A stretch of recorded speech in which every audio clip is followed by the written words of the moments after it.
Hi everyone, I'm Sanfir and today I'll explain to you how to play Alexandros, a strategic board game that you can find as a mod on Steam's workshop for Tabletop Simulator.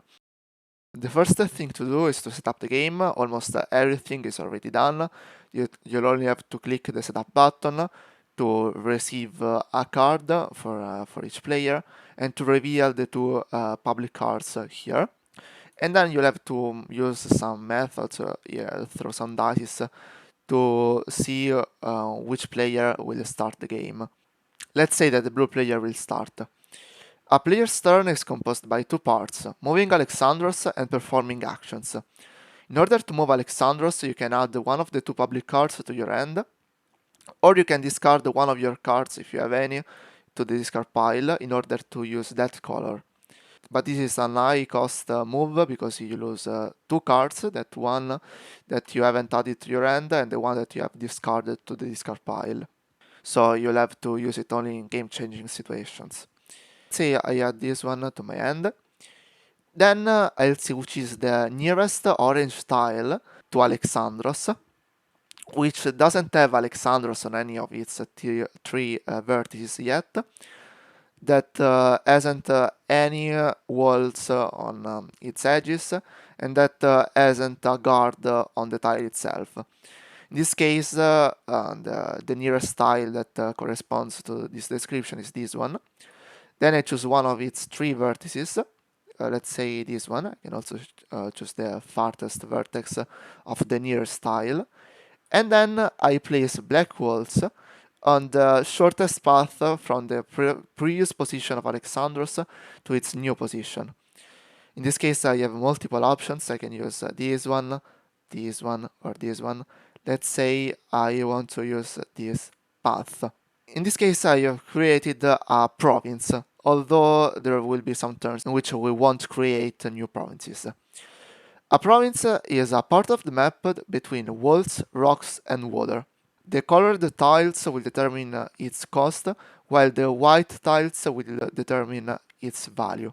Sometimes Alexandros can be used to cut through large provinces.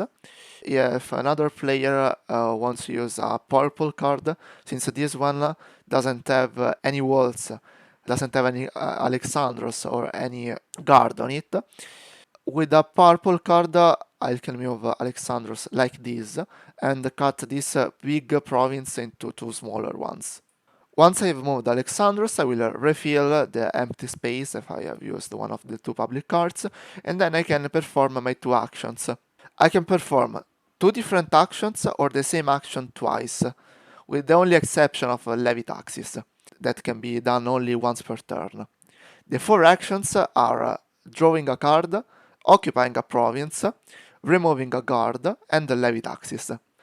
When I decide to draw a card, I take one of the two public cards or one unknown card from the top of the deck, and I add it to my hand.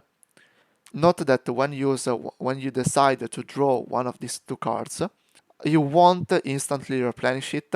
You will do so at the end of your turn. So if you want to draw twice in your turn, the second time, if you have taken a card between these two, you will have to decide between the last public card and the top of the deck. The second action that I can perform is occupying a province.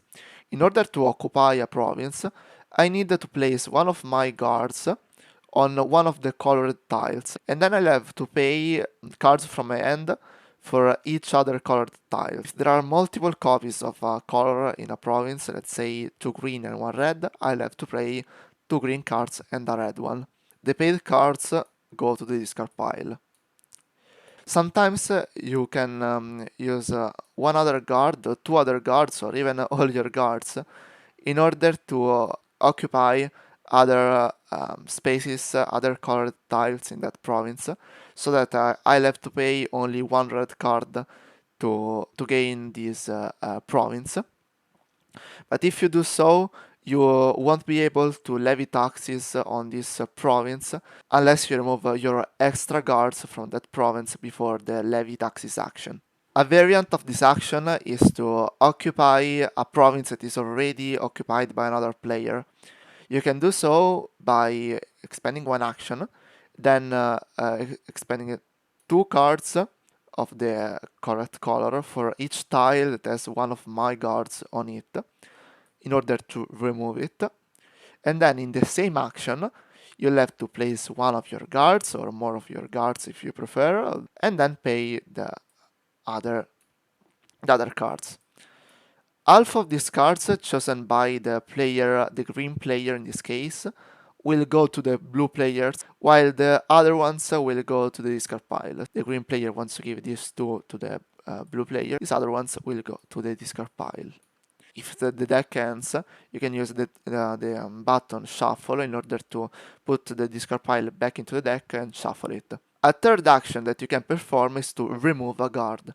Let's say that the green one didn't have a green card in order to occupy this province, and they placed one of their guard here. They'll have to use one action in order to remove one of their guard and put it back to their personal supply.